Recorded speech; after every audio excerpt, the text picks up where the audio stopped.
Finding one's feet. Captain Phaon sprinted the length of the rooftop, his boots pounding against the tiles before he skidded down the sloped surface.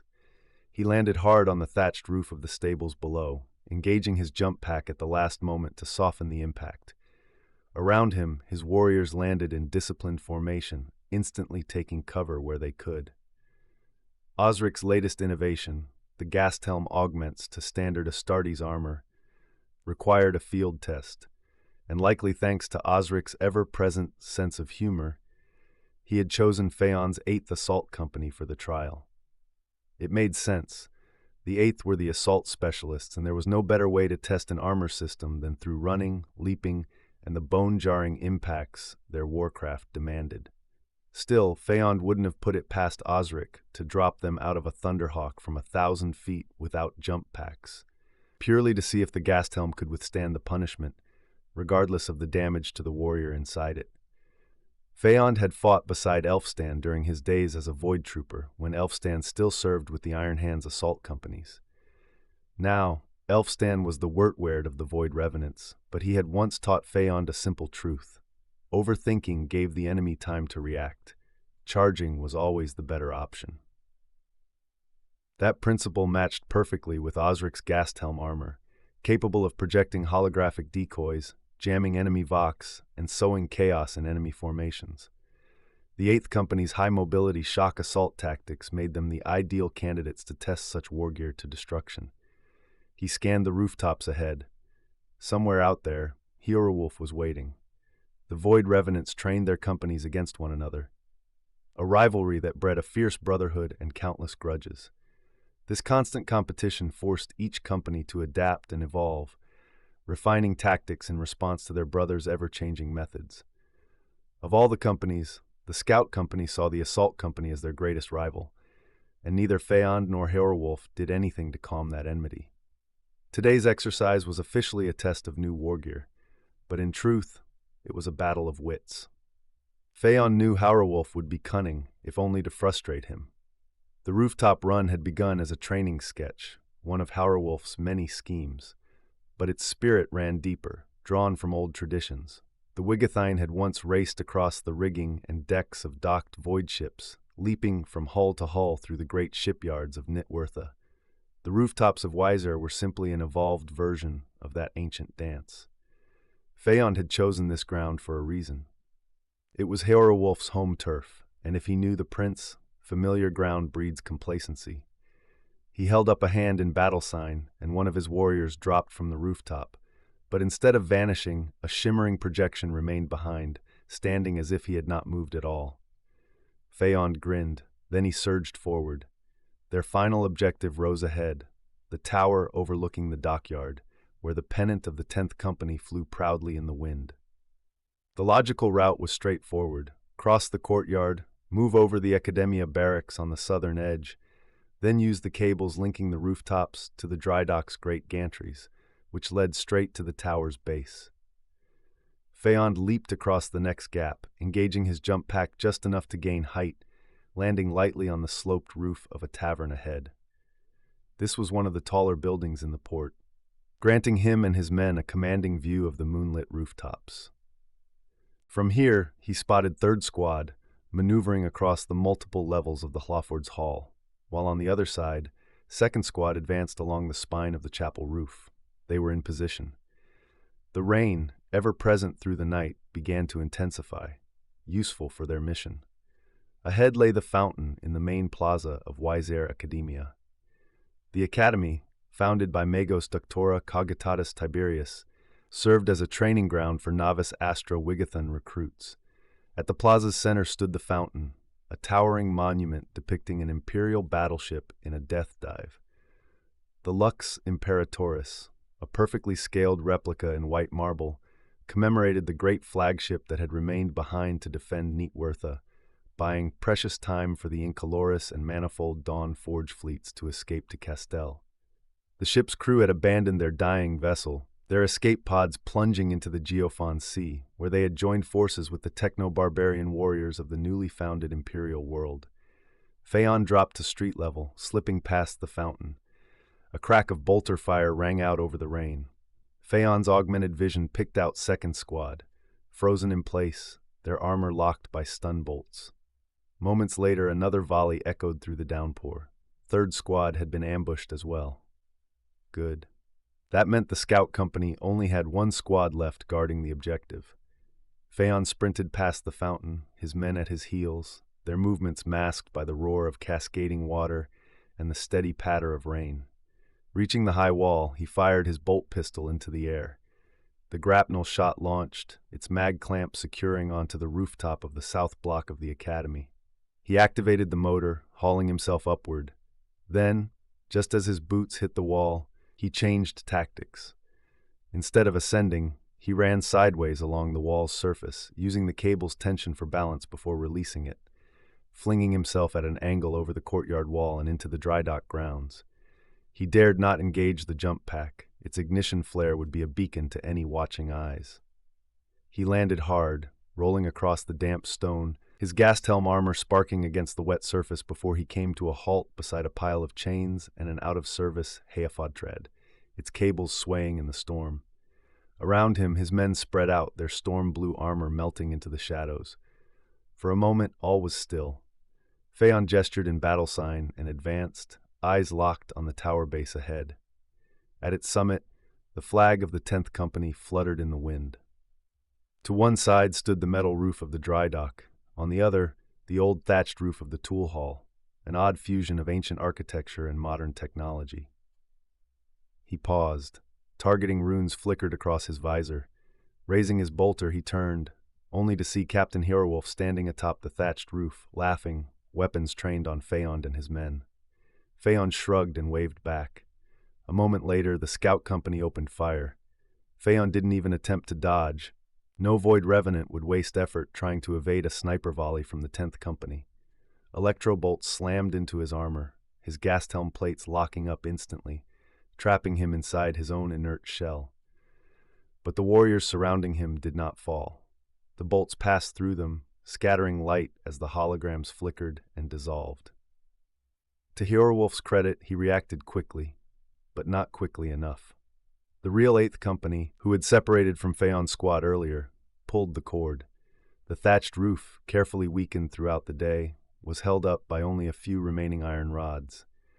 The instant the supports were yanked away, the entire roof collapsed. The scout squad plummeted 20 feet into the tool shed below. Heorwulf hit the ground hard, pain lancing through his ribs and leg. Two regrets flashed instantly through his mind. First, that he had chosen scout armor with almost no impact protection. Second, that he had underestimated Phaon. He had no time to voice his frustration. Electro bolts rained down from the 8th Company, peppering his immobilized warriors. The real assault squad had stayed hidden, sending only holograms forward to bait the trap. Lying on his back, armor locked, Heorwulf stared up through the shattered wreckage of the collapsed roof. Above him, the flag of the 10th Company was being lowered. In its place, the banner of the 8th Company rose. A skull with swan's wings spread wide. Heorwulf let out a deep, begrudging sigh.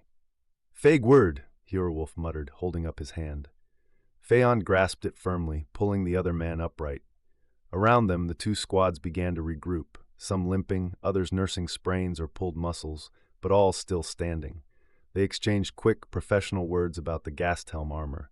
The hologram emitters had worked well, though Phaon noted they still needed some refinement before frontline use. Then Phaon gave a sly grin. "Perhaps you should avail yourself of the Wurtwaird's services, brother," he suggested, gesturing at Heorwulf's bruised side. Heorwulf gave a half-smile, then turned to limp out of the courtyard. He glanced up toward the Holmbiorg, rain sheeting off his hood. In the square below, he watched as his own men made their way down the rain-slicked cobbles toward the academy, while Phaon's warriors headed back up the road toward their waiting rhinos. The 8th Company were currently barracked in a hall deep within the southern marshes, and the fastest way home was by train.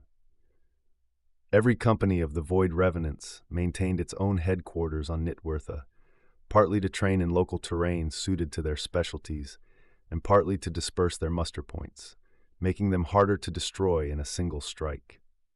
Sinwulf's first company held Nitwerd Hall, the command center of the chapter and fortress monastery, closed to the local populace and home to the Great Round Table, symbol of Beornwulf's leadership. Tunbald had stationed his men in the Holmbjorg itself, near the Gastwaird's new headquarters.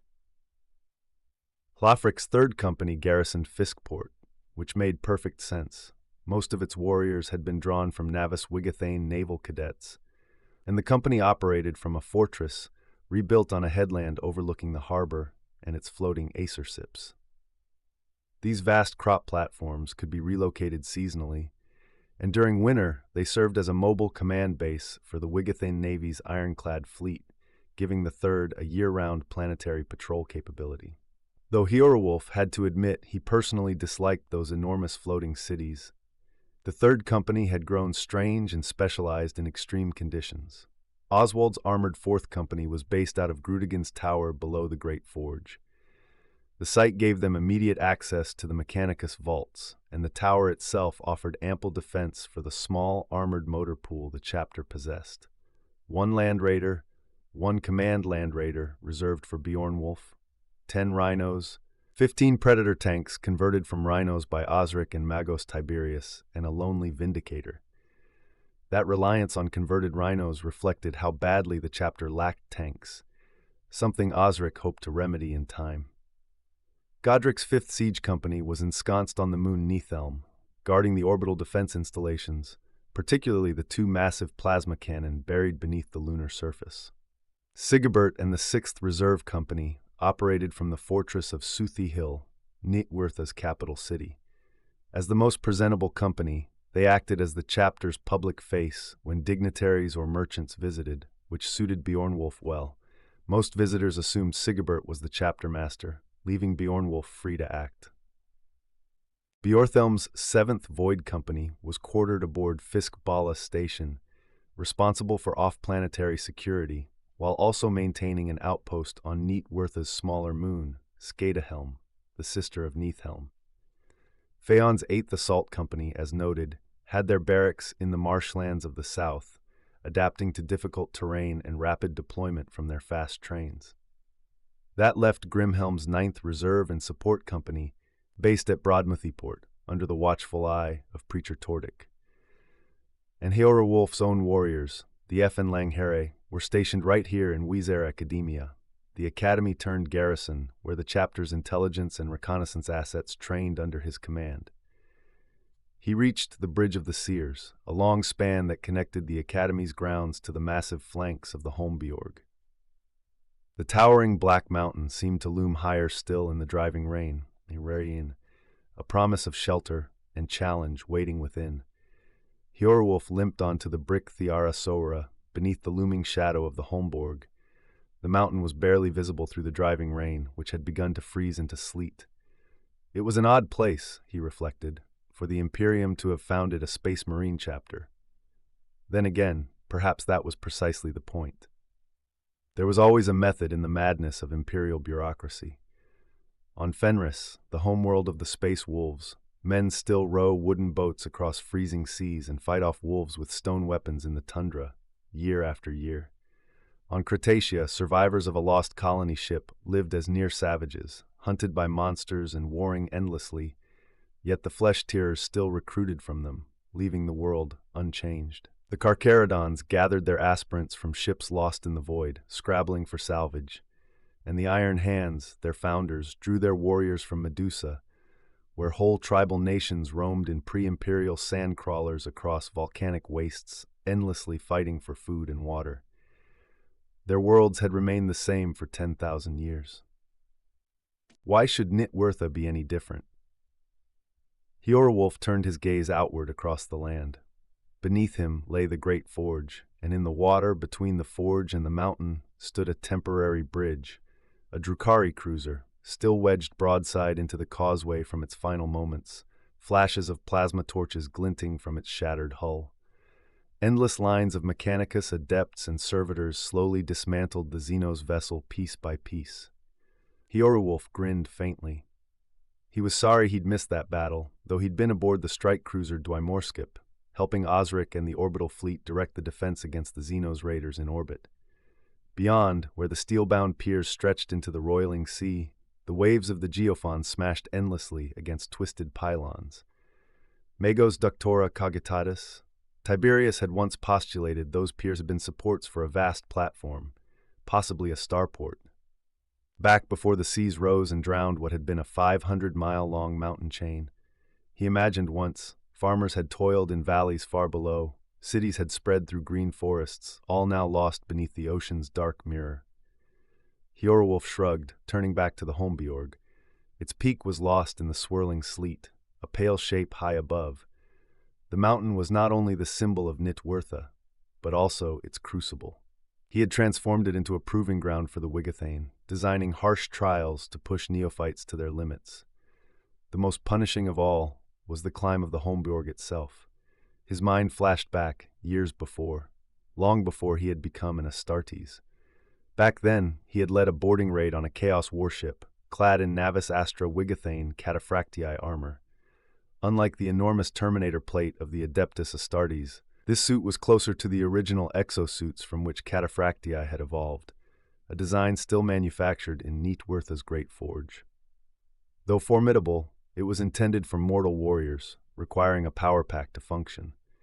It was not unlike modern infiltrator armor or Deathwatch scout warplate, protective, strong, but still demanding skill and endurance.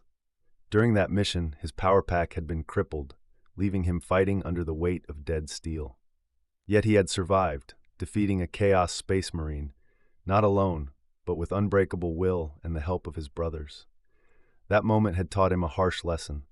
A true Astartes must always plan for the worst, for the day when their sacred armor becomes a burden rather than a shield. And so, when he became 10th captain, he forged that hard-earned truth into the core of his company's doctrine, the trial of Holmbiorg. To prepare his warriors for the relentless trials of Void Revenant life, Hjorwulf introduced the final test, a harrowing climb up the Holmbiorg, Nitwertha's most ancient and revered mountain. Recruits were required to make the ascent in full Astartes plate, but without a power pack. It was a brutal ordeal, testing not only their physical endurance, but their sheer force of will. Yet, despite his rigid belief in the trial's importance, Hjorwulf was a practical man. This was Nitwertha, after all. The Wigathine were nothing if not resourceful, and their recruits had already been shaped by unorthodox instructors like Captain Sigabild, a man who treated the Codex Astartes as an advice scroll and prized adaptability above all else. How a neophyte chose to make the climb was up to them, so long as they made it. Some warriors, like Grimhelm, endured the climb as it was, trudging step by painful step up the treacherous slopes in sheer determination.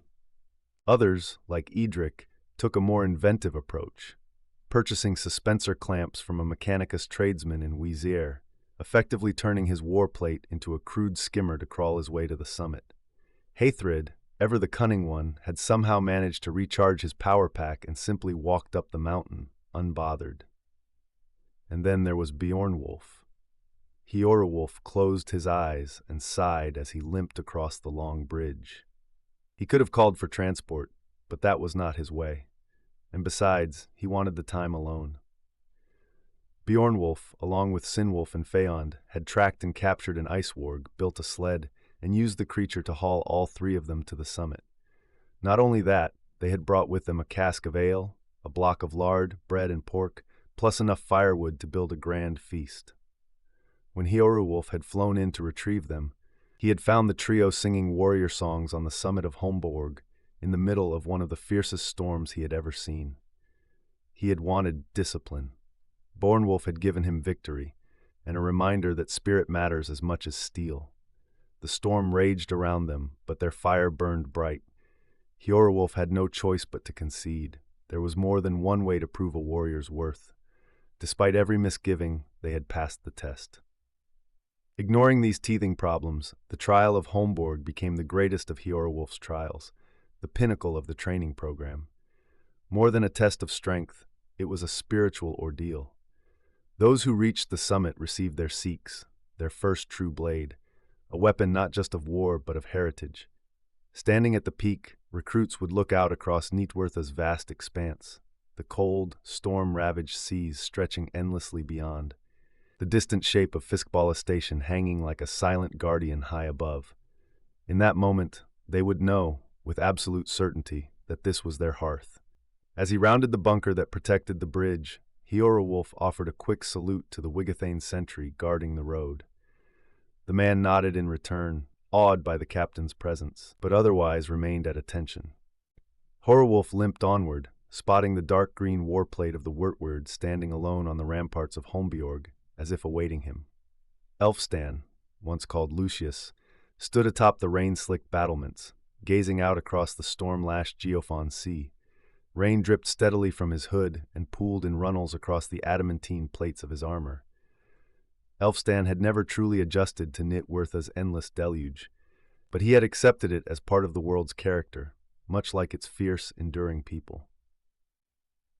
The planet was ancient, its human cultures rooted so deeply they seemed woven into the soil itself. Yet the Wigathine did not seem burdened by their ancestry. They wove tradition into the present with surprising ease, ancient herb lore blending comfortably with synthetic biocultures, soil-grown tinctures pairing with Medicae promoters and nanite-infused salves. Even the beastmen, castaways in so many other imperial worlds, found a place here. They spoke a dialect only lightly diverged from local tongues, and once their loyalties were known, no one thought twice about including them in harvest, trade, or even battle.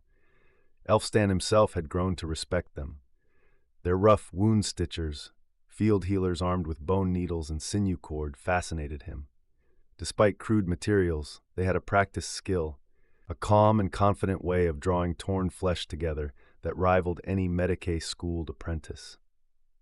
In the Hālgengas of Holmbeorg, Elfstan had forged something new, a place where iron hands, precision Medicae doctrines mixed with the earthy, practical Wurtwyrd tradition and the rugged techniques of the beast folk. The Wurtwyrd labs, lined with synth glass tanks growing genetherapeutic cultures, next to baskets of drying moss and fungal tinctures, had become a symbol of that hybrid wisdom. Even the beastmen had found respect in those halls, their deft hands sewing together the future of Nitwirtha, quite literally. He sighed, brushing a drop of rain off his lens with one heavy finger. Emperor help him, he had even once stitched up a wounded warg. That memory he would rather forget. His musings ended as Heorowulf limped toward him, soaked through, dripping water off every edge of his battered armor. "Fell off another cliff, did you?" Elfstan called out, dry as parchment, raising one brow. Heorowulf tried a sheepish grin. "Phaon moved the roof," he admitted, shifting uncomfortably. Elfstan huffed a mechanical snort through his respirator, gesturing him through the reinforced hatch of the bunker, a compact Medicae station built against the fortress wall, braced with ceramite beams and thick cabling. Inside, he motioned the captain toward a slab-like Medicae bench, fitted with retractable stabilizer arms, the faded aquila of the iron hands still visible on one of the consoles. The place smelled of antiseptic, oil, and a faint herbal sweetness from drying pouches of local roots. "And how many times have I told you," Elfstan scolded, "not to test your climbing skills without a jump pack?" He activated a quick auspex sweep with a flick of his finger, and the Medicae console hissed as its scanning arrays rotated, feeding back a three-dimensional overlay of Heorowulf's injuries. Bruising patterns appeared in luminous green across the captain's chest, a hairline fracture on one femur glowing blue. "You are only immortal if you don't get yourself killed," Elfstan added, and then reached over to hand the captain a small bundle of mushrooms, still wrapped in waxed cloth. Heorowulf looked down at them suspiciously. "Let me guess, one under my tongue, 3 times a day?" Elfstan laughed, the Vox scrambler in his helm glitching slightly around the sound. "What? Oh no, you have 3 broken ribs. They'll be knitted by morning. Your leg is a simple microfracture. Keep the armor on and let the autosanguine patch cycle. It will heal itself." He paused, then added brightly, "No, the mushrooms are to eat. They're quite good. Grew them myself in the basement." Horowulf frowned. "The basement? The Bergen?" Elfstan nodded proudly, as though nothing could be more normal.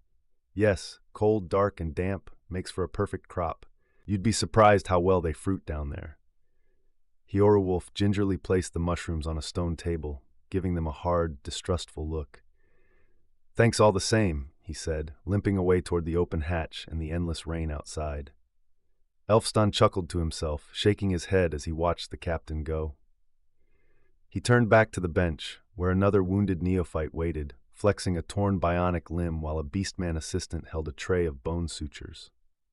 The Wurtweird sighed again, reaching for a stim needle with one hand and a pouch of dried thyme with the other. Such was the way on Nitwertha. Ancient wisdom, new steel, and a quiet promise that even here they would stand together.